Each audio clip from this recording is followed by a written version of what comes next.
Welcome back to News Across Nigeria. How can the Nigerian states across the Federation make do with the federal allocation that is dwindling because of dwindling oil revenue? Well, in Bayelsa State, the governor, Dickson, just pointed out that the recent monies from the federal allocation is the smallest they've ever received. Governor Dickson said this in Yenagoa, the state capital, while swearing in special advisors.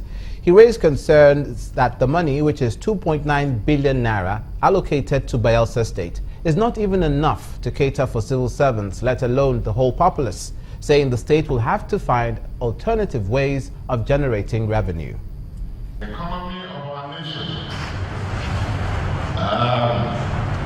has passed all understanding, and we expect that this new government of change will work hard and change the economic fortunes of our nation. I've been here for the past 4 years, month after month, and we've never seen anything like what has just been reported to me by the finance team.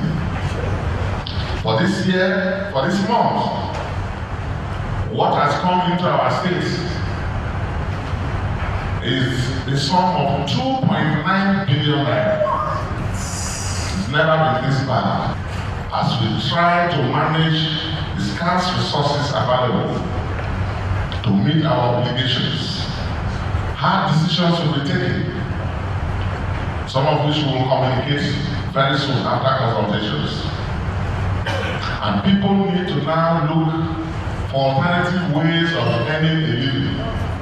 It's not possible for everybody to live off government patronage because there's no money for that purpose anymore.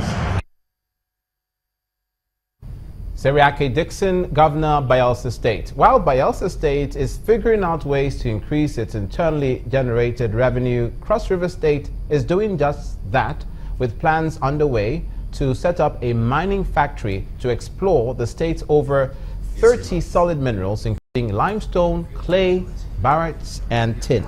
The factory is in partnership between the state government and the Germany-Africa Consortium, which says will also support Governor Ben Ayade financially with his signature projects.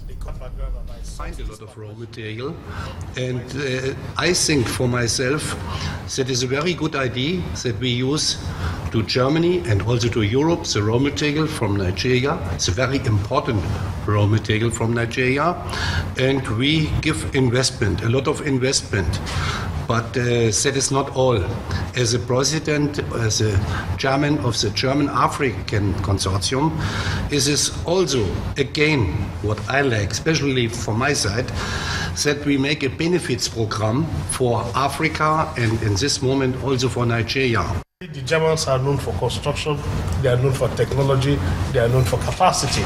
It is against that background that I sought this partnership to talk with your vice president, who has been my friend for years, in all my years when I was overseas, and we just thought that we could distill this relationship to a point where your consortium can provide structural, technical, and financial support. Financial support in terms of sourcing from international donor agencies, international financing agencies, on the terms and conditions that is mutually beneficial to both parties. And also on the basis of technical direct assistance.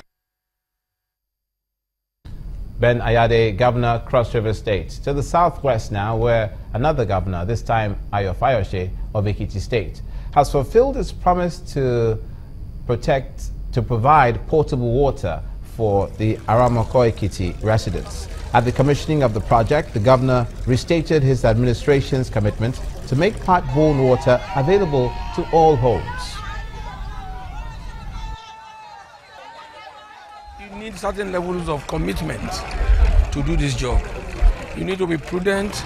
You need to remember that the people have given you this opportunity and you may not have such an opportunity, more so that my tenure ends after this tenure. So I have to put everything online to be able to give my best to these people. I want to remain in their minds for very long, and I want to do things because they must have brought me back for reasons. After my first, they must have brought me back because of certain things I've done right. So I want to sustain and keep that name. So I would sacrifice myself to make sure that they get the best. So for a long time, water has been a challenge in Ekiti. Everywhere in Ekiti, it's been one problem or the other in terms of water. So we are going to do our best to continue to improve, take it from this community to the next one, and ensure it is sustained. Mr. Ayo Fayose, Governor, Ekiti State. Now, ahead of the proposed national dialogue on the state of the economy, the National Union of Textile and Garments and Tailoring Workers of Nigeria have advised the federal government to draw up policies that will help revive the nation's industrial sector. The General Secretary of the Union, Mr. Issa Aremu, believes that the proposed dialogue can also be used to implement existing economic policy. Describing the planned dialogue as timely, he urges the organizers to ensure that all-inclusive dialogue that must involve the workers as represented by labor be done. Be an elite consensus. I'm saying so because some people are saying government should form an economic team. Of course, there's already an economic team made up of Minister of Finance, Minister of Planning, CBN Governor, the Vice President, but this is an elite group. It will be top down. It will not be bottom up. Put this way, this elite consensus in the past is what we have been having, and it has led to corruption, underdevelopment, is etc. I think we need national consensus so that we can drive development and prosperity. This dialogue should not be about how to invent new measures of the National Institute for Policy and Strategic Studies, KURUJOS, where we normally send, Nigerian government sends chief executives of public institutions, the military, the customs, the police, the organized private sector, including labor. National Institute has a number of robust recommendations that are gathering those things. I think this economic team must visit them and make sure that they look at these policy measures. And in fact, what the beauty of the NIPS is that it also itemizes the implementable strategies on how to get these recommendations done. So we don't need to reinvent the wheel. And that's where we'll draw the curtains for this edition of News Across Nigeria, the first of the week. Many thanks for your company. I'm Olumide Mokoli. See you next time.